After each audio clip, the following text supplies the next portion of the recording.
Sony strikes back, Bing gets more AI, and Windows 365 finds a new home.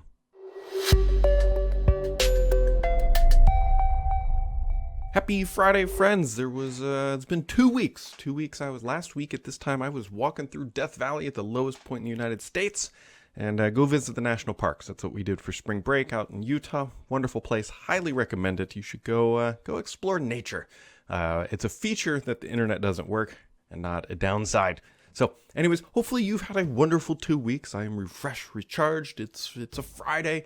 And let's dive in. So for the first podcast ever, I am fully on the Loop. I'm now using Loop. I was using Notion. I'm trying to get over to Loop. There's still some quirks and features inside of Loop that aren't quite there. Namely, the biggest issue right now I have with Loop is that the keyboard shortcuts aren't fully implemented or available, specifically like the context menu. So one of the things I do, which I've mentioned I do on Notion, which Loop completely ripped, but it's fine, is you can change the highlight real easily of the text. So like if you write, I'm using loops for notes, I highlight it green because that's a positive thing, at least in my mind. And so I highlighted green to sort of highlight the tone of the messaging.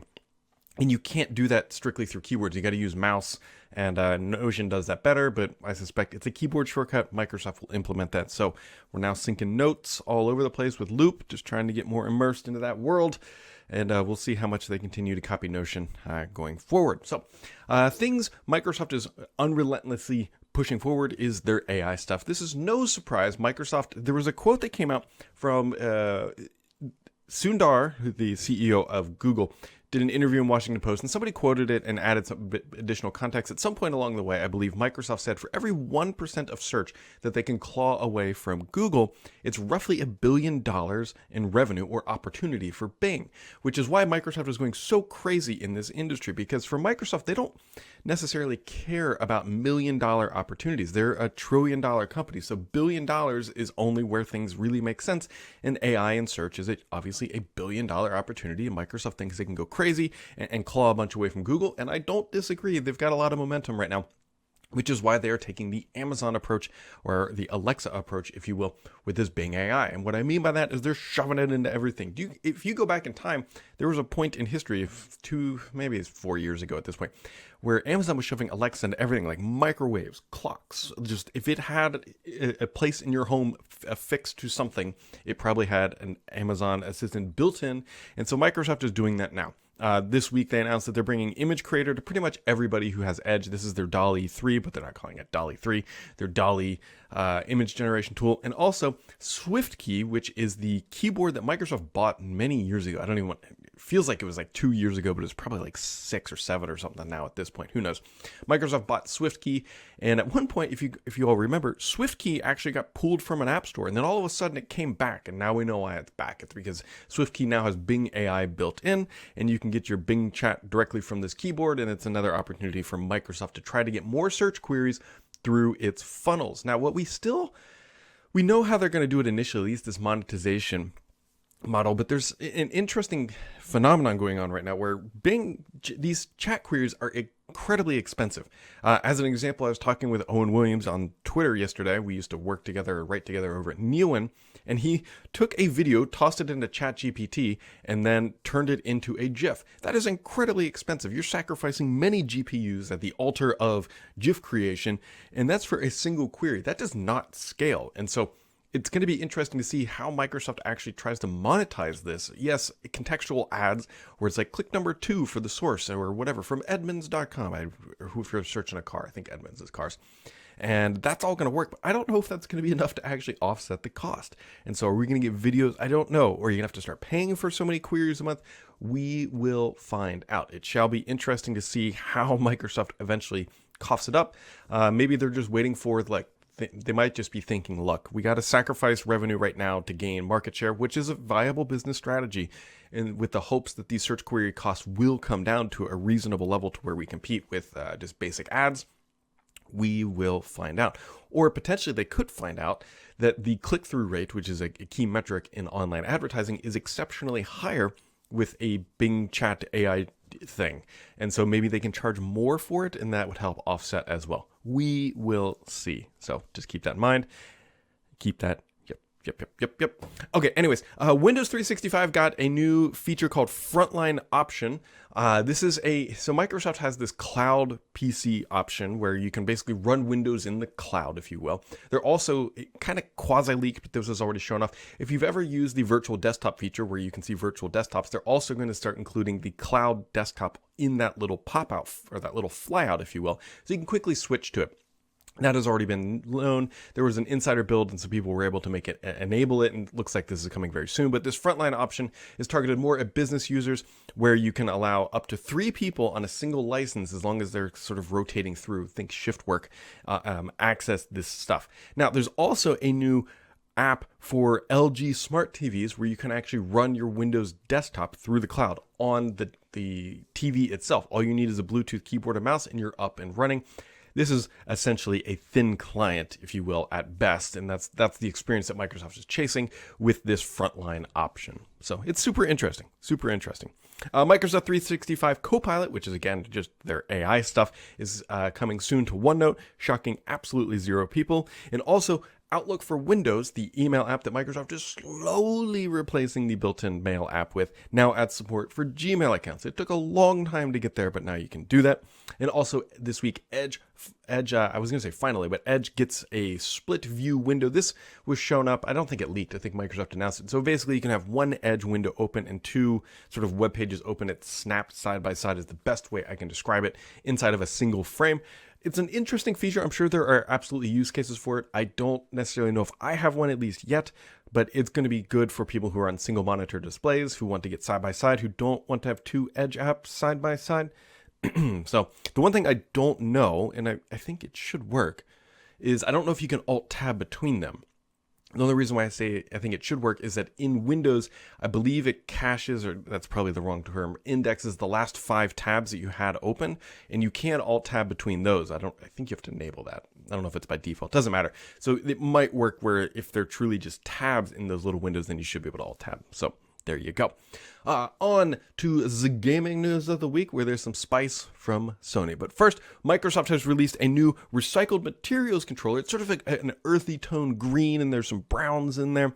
It also comes with a rechargeable battery. Microsoft is promoting the fact that this is made from I don't think they actually give us the percentage, but I was going to say a significant amount of recycled materials, but it's definitely made of recycled materials, comes with a rechargeable battery pack, will cost $85. So that rechargeable pack is certainly increasing the price, for Microsoft is saying, realizing that the cost of these controllers is a little bit more. But if you want to buy a recycled controller made from plastic, that has been refurbished, recycled. There you go. Quantum Break has been temporarily removed from the Xbox and Steam stores. It will be coming back. This is purely a licensing issue. This has actually been, licensing is not always, but has become a troubling little thing for Microsoft as they try to move into the streaming world, because a lot of their back catalog, their old stuff, does not have the appropriate licensing when they acquired the IP or whatever to allow streaming and Game Pass sort of stuff. So they have to go back and renegotiate a lot of this stuff. And it looks like Quantum Break sort of fell into that hole. Now, on the Sony side this week, it looks like Sony is going to be building another handheld controller, although the details are a little bit slim on this one. It's called the Q-Lite, and it looks like it might be streaming games inside your home. It might be a feature from your console, and so it seems like it would have to have some sort of dedicated games as well, because this feels more like a Logitech G Cloud sort of thing, but you have to be in your house. We'll wait for more details on it, but it looks like Sony is definitely going down the handheld route again. But more importantly, Sony came out slashing and gashing at the CMA's report, saying that they're basically pivot on the fact that they don't think that Microsoft will become by buying Activision will become a powerhouse entity and ruin the market. They've come out and said, nah, the CMA is completely wrong. And they pointed to the Redfall bit of information. Now, there's a little bit of controversy about this. There was some information that came out that said Redfall was going to be available on PlayStation. And then once Microsoft acquired the publisher or the developer, they said, no, we're not going to do that. And then Microsoft came out and with a very carefully crafted statement says that it had not pulled any games from PlayStation, and that it has in fact expanded our footprint of games after releasing the PS5 exclusive Deathloop and Ghostwire Tokyo on Xbox. So it's carefully crafted language from Microsoft. So I suspect, as with most things where it was leaked that, hey, Redfall was coming to PlayStation, and Microsoft saying, no, we did not pull it. The truth is probably somewhere in the middle of it. It's probably something like, we didn't pull it because it wasn't set up for release. We just stopped development or something like that. But either way, Sony jumped on this and said, look, Microsoft is screwing us over. We were supposed to have Redfall. They pulled it from us. They're going to do the same with Call of Duty. And I'm not going to rehash the narrative because we're basically in a loop at this point. Not a Microsoft loop, but a loop of Sony saying Microsoft's going to intentionally sabotage Call of Duty. Microsoft saying, no, why would we do that? We have too much money invested in this. So there you go. There are just a couple handful of questions this week. I think I forgot to, I can't remember if I tweeted out exceptionally late. You can always find me on the Twitter at BDSams. And if you care about national park pictures, you can find me on the Instagram at BDSams. And you can also find me on the YouTube at BDSams. If you're noticing a trend there, congratulations. You passed second grade pattern recognition.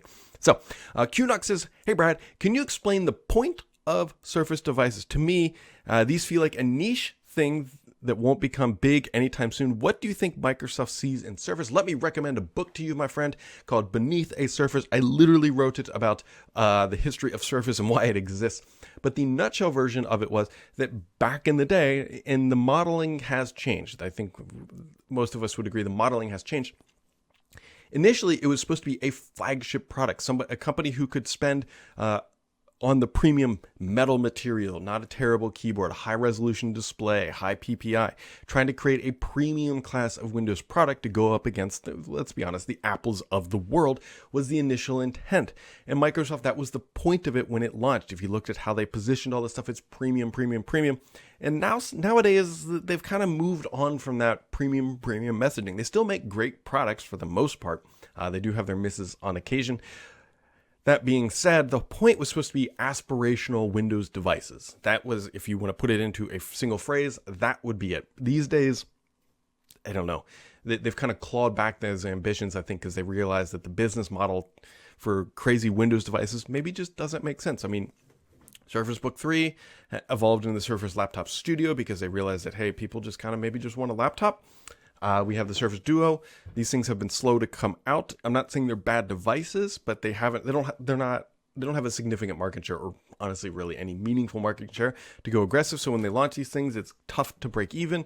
The Surface Pro has been probably the outlier of success. It did very well in business. I don't quite know how well it's doing in business today. The Surface Laptop has done, I believe, met expectations because some people just want a simple plain vanilla metal laptop.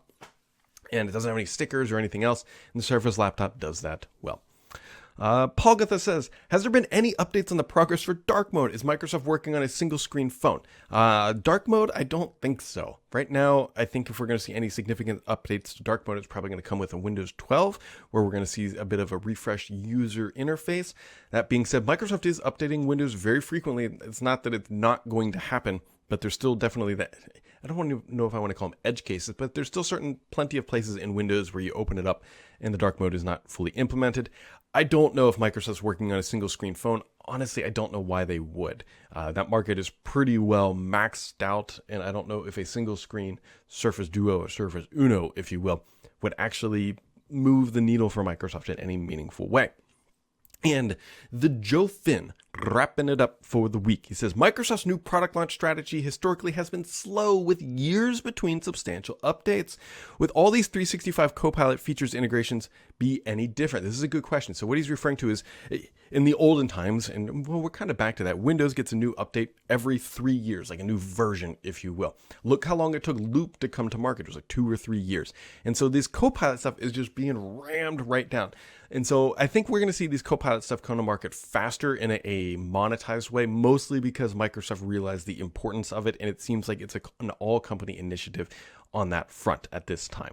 And so I think we will see it. The question becomes, is we're still waiting for Microsoft to fully monetize it on the business side. They've had these weird things in the past, not weird, I should say, like, what was it, FigJam? Now there's SharePoint Syntax, not Syntax, and these other sort of document servicing things. But it seems like Copilot is going to supersede all of these. And so maybe that's the business model that we will see. Fear not, Microsoft will be charging this in some way. There's no way that they're not going to try to bump the fees, especially to try to cover some of those heavy and expensive search queries.